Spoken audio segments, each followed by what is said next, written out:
মানুষের চোখের পানির মর্ম বোঝে? আপনার পিতা যদি মারা যায়, আমার কাছে এসে দোয়া চান কান্নাকাটি করে, আমি দোয়া করতে পারবো, কিন্তু আমি কিন্তু আপনার ফিলিংসটা বুঝতে পারবো না। আপনার অনুভূতি কে বুঝতে পারবেন? আল্লাহ পাক আপনার ঘাড়ের রগের চেয়েও কাছে আছেন। সুবহানাল্লাহ।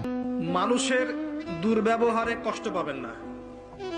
যখন কাছের মানুষরা আপনাকে কষ্ট দিবে, এবং কাছের মানুষ কষ্ট আপনাকে দিবেই, কাছের মানুষরা আপনাকে বেশি কষ্ট দিবে জীবনে, তখন আপনি কষ্ট পাবেন না যদি আল্লাহর জন্য ওদেরকে ভালোবাসেন, যে আমি তো আল্লাহর জন্য এই কাজগুলো করছি, তারা শুকরিয়া আদায় করলেই বাকি আর না করলেই বাকি, তখন আপনি কষ্ট পাবেন না।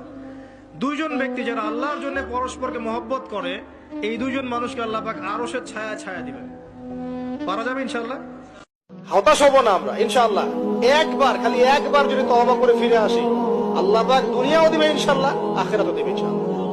খালি একবার বলতে হবে আস্তাগফিরুল্লাহাল্লাযী লা ইলাহা ইল্লা হুয়াল হাইয়ুল কাইয়্যুম ওয়া আতুবু ইলাইহি। আল্লাহ, জীবনে যা পাপ করেছি মাফ করে দাও, আগামী জীবনে হায়াতের রিজিকে বরকত দাও, এবং পুরো জীবন যেন ইসলাম পালন করতে পারি, প্রচার করতে পারি, প্রসার করতে পারি, মানুষের মাঝখানে দিনের ভালো কথা বলতে পারি, আল্লাহ পাক দিনের বিজয় যেন অংশ নিতে পারি, সে তৌফিক আল্লাহ পাক দান।